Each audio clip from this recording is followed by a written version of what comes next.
नमस्कार साथियों, जय हिंद। आप सभी का एक बार फिर से स्टडी विद हरी चैनल की इस नई वीडियो में स्वागत है। आज की इस वीडियो में बहुत ही डिफरेंट वीडियो लेकर आया हूं और जितने भी अपने ग्रामीण हों, शहरी हों, जितने भी गवर्नमेंट स्कूल के विद्यार्थी हों, प्राइवेट स्कूल के विद्यार्थी हों, आप सभी के लिए एक बहुत ही महत्वपूर्ण सूचना यहाँ पर लाया हूँ।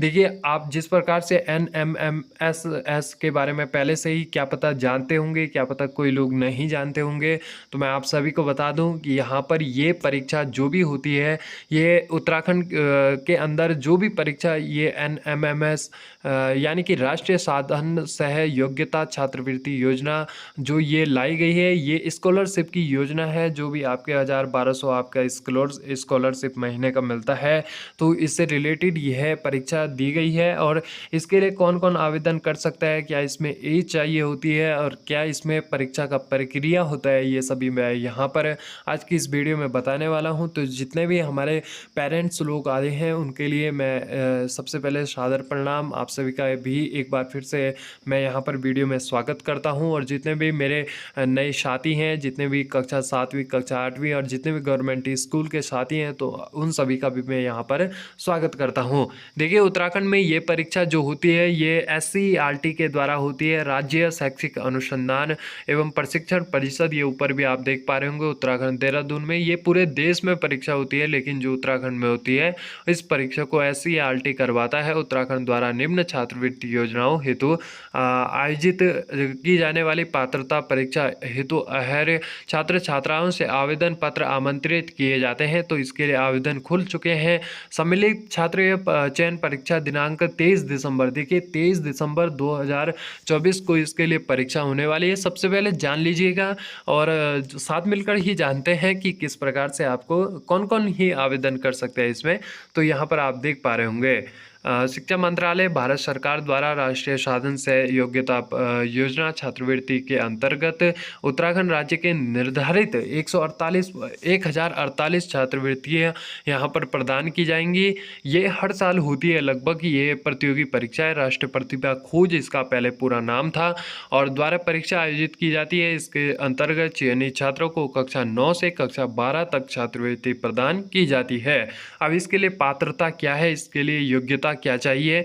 उत्तराखंड राज्य में राज्य सरकार द्वारा संचालित राजकीय, केंद्रीय, आवासीय तथा निजी विद्यालयों को छोड़कर देखिए स्थानीय निकाय तथा राज्य सहायता प्राप्त गवर्नमेंट एडेड विद्यालयों में कक्षा 8 में अध्ययनरत छात्र छात्राओं जिन्होंने कक्षा 7 की परीक्षा में 55% और SC/ST कैटेगरी के लिए यहाँ पर 50% मिनिमम इनको अंक लाने हैं कक्षा 7वीं में, तभी आपका जो कक्षा 8वीं में होगा इस यानी कि जितने भी कक्षा 8 के विद्यार्थी है लगभग, जितने भी जनरल कैटेगरी के हैं 55% से ऊपर अंक लाए हैं, और जितने भी SC/ST यानी कि अनुसूचित जाति और अनुसूचित जनजाति के अभ्यर्थी हैं, तो आप सभी स्टूडेंट हैं, तो आप सभी 50% से ऊपर आप सभी को अंक लाने जरूरी है कक्षा 7 में, तभी आप कक्षा 8 में इसके लिए आवेदन कर पाएंगे। और जितने भी अभी कक्षा 8 में हैं तो आप आवेदन इसके लिए कर सकते हैं। इसके लिए डेट खुल चुकी है, आगे मैं आपको डेट बताने वाला हूँ। यहाँ पर आप देख सकते हैं जो आपकी अभिभावकों की यानी कि जितने भी माता पिता की जो इनकम एनुअल इनकम यानी कि वार्षिक आय है, ये यहाँ पर देखिए मैं आपको बताने वाला हूँ कि जब आप आवेदन करेंगे तो उस समय ये आपके पास आय प्रमाण पत्र, आपका स्कूल आपके पास आय प्रमाण पत्र मांगेगा। तो उसमें आपको जो भी अपने क्षेत्रीय पटवारी हैं या जो भी आपकी नगर पंचायत है, कोई भी है, तो आपको जो आपका आय इनकम सर्टिफिकेट बनाना है वो 3.5 लाख एनुअल इनकम से आपकी ज़्यादा नहीं होनी चाहिए। यानी कि महीने का लगभग 24-25 हज़ार, यानी कि 24-25 हज़ार से ज़्यादा किसी का अगर किसी के माता पिता कमाते हैं तो आप अपने बच्चों का आवेदन नहीं कर पाएंगे इसमें। इसमें सिर्फ 3.5 लाख से अधिक आपकी जिनकी भी इनकम नहीं होगी वही यहाँ पे वार्षिक आयु। ये देखिए यहाँ पर ये ध्यान रखने वाली बात है कि ये वार्षिक आय दी गई है, ठीक है। जो इसकी मंथली इनकम होगी वो कितनी, 24-25 हज़ार। अगर आप इसको 3.5 लाख से 12 महीनों में भाग करेंगे तो आपका यहाँ पर निकल जाएगा। देखिए यहाँ पर एक एग्ज़ाम इसी के साथ डॉक्टर शिवानंद नौटियाल और तथा राज्य योग्यता श्रीदेव सुमन का भी होता है। एसएमएसएस छात्रवृत्ति योजना भी आती है उत्तराखंड सरकार द्वारा। इसमें 100 छात्रवृत्तियाँ खुलती हैं, जो इसमें योग्यता होती है 475 छात्रवृत्तियाँ, यानी कि शिवानंद नौटियाल जो एग्ज़ाम होता है तो वो 475 छात्रवृत्तियाँ हर साल खुलता है। यहाँ पर इस बार 475 पोस्टें आ रखी है और जो उत्तराखंड सरकार द्वारा 100 छात्रवृत्तियाँ होती है वो डॉक्टर शिवान अलग अलग कैटेगरी के हिसाब से आप देख सकते हैं। इसके अंतर्गत चयनित छात्रों को भी 9 से 12 तक छात्रवृत्ति प्रदान की जाती है। लेकिन जो अलग अलग यहाँ पर दी गई है एकेडमिक जो यहाँ पर स्कॉलरशिप की जो ये अलग अलग नौटियाल जो समिति है या राज्य योग्यता श्रीदेव सुमन समिति है, तो अलग अलग जो यहाँ पर दिया गया है वो इसी में है। मैंने कहा ना कि 1000 रुपये कहीं स्कॉलरशिप है, कहीं 1200 है, कहीं 1500 है, तो इसमें अलग अलग बांटा गया है। ये आपको आगे स्कूल में जानकारी मिल जाएगी।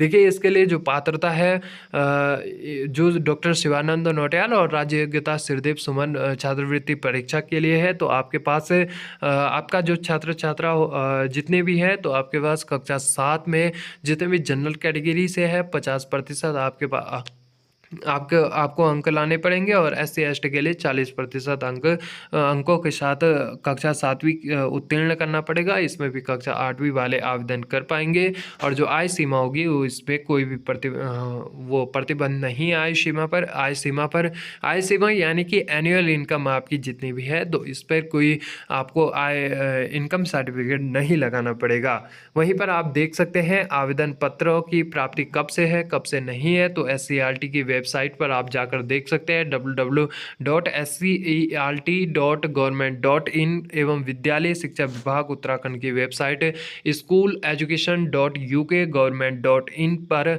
आप 16 अक्टूबर 2024 से डाउनलोड कर सकते हैं। एक बार फिर से रिपीट कर रहा हूं, आप देख सकते हैं स्क्रीन पर सामने 16 अक्टूबर 2024 से आप इसके लिए आवेदन कर पाएंगे। और देखिए आवेदन पत्र कहाँ जमा कर सकते हैं आप, तो देखिए इसके लिए लिखा गया है पूर्ण रूप से भरे हुए आवेदन पत्र, आवश्यक प्रमाण पत्रों यानी कि जातीय प्रमाण पत्र, आय एवं विकलांगता अगर किसी का है तो उसका वो प्रमाण पत्र आदि सहित संस्था अध्यक्ष द्वारा जांचोपरांत अग्रसारित, यानी कि जो अभी आपका स्कूल में जो भी आपके फॉर्म भरे जाएंगे खंड विकास अधिकारी, खंड शिक्षा अधिकारी, इससे आपके पास होंगे, तो आपको कोई भी चिंता की जरूरत नहीं है। 6 नवंबर 2024 की इसकी लास्ट डेट है और आपको सिर्फ और सिर्फ अपने स्कूल में इस एग्ज़ाम से रिलेटेड अगर अभी तक कोई जानकारी नहीं दी गई है, तो आपको इस जो ये पूरा PDF है यहाँ पर मैं अगर आप मेरी इंस्टाग्राम ID ले सकते हैं डिस्क्रिप्शन से और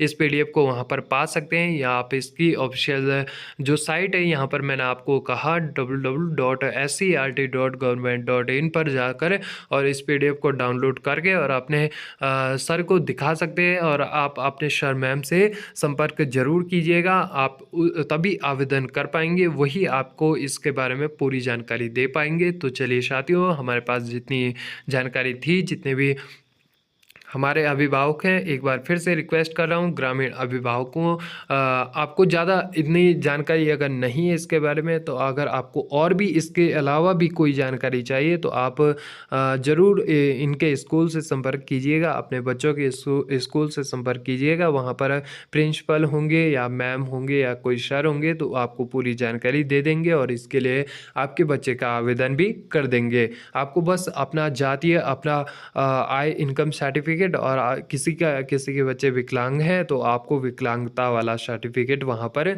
फिलअप करवाना है, उनके पास देना है और बाकी अपनी बेसिक जानकारी देनी है। वो आपका जो ये आवेदन है वो आगे कर देंगे। और मैं एक बार एग्ज़ाम की डेट फिर से यहाँ पर रिलीज कर रहा हूँ, एग्ज़ाम की डेट यहाँ पर एक बार फिर से बता देता हूँ। आपका जो एग्ज़ाम होगा आप ध्यान रखिएगा, 23 दिसंबर 2024 सोमवार के दिन आपका एग्ज़ाम होगा और प्रत्येक विकास खंड में एक केंद्र पर आयोजित किया जाएगा। यानी किसी का अगर विकास खंड कीर्तिनगर है, अगर किसी का डिस्ट्रिक्ट टिहरी है, विकास खंड कीर्तिनगर है, तो आपका कीर्तिनगर से ही कोई ना कोई संबंधित केंद्र होगा। तो ऐसा भी घबराने की ज़रूरत नहीं है कि इसका एग्ज़ाम बाहर होगा, कहीं भी बाहर नहीं होगा, आपके क्षेत्र में ही उसका एग्ज़ाम होने वाला है। तो चलिए साथियों, अंतिम तक इस वीडियो में बने रहने के लिए धन्यवाद। जितने भी मेरे अभिभावक हैं वो अपना अपने बच्चों का गवर्नमेंट स्कूल से रिलेटेड या कोई भी प्राइवेट स्कूल से रिलेटेड कोई भी नोटिफिकेशन या कोई भी अपडेट जानना चाहते हैं तो आप इस चैनल को ज़रूर सब्सक्राइब कर दीजिएगा और इस वीडियो को ज़रूरतमंद लोगों तक ज़रूर पहुँचा दीजिएगा।